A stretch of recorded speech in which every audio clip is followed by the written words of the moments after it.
আজকে আমরা নেইরো গিরো মুভির পরের পর্বের সম্পর্কে জানব। এটি একটি অত্যন্ত জনপ্রিয় রোমান্টিক কমেডি সিনেমা যা ভুল বোঝাবুঝি এবং হাসির ছলে প্রেমের গল্প বলে। ছবির প্রধান চরিত্র শশী ও মনীষা।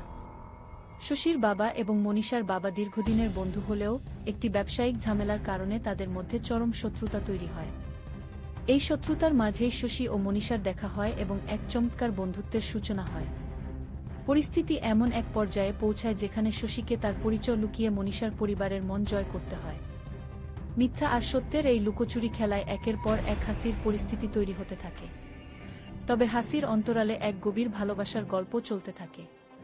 কিভাবে এই দুই তরুণী তাদের পরিবারের মধ্যকার শত্রুতা দূর করে সবাইকে এক ছাদের নিচে নিয়ে আসে এবং তাদের প্রেম সফল হয়, তাই অত্যন্ত বিনোদনমূলকভাবে এই ছবিতে দেখানো হয়েছে।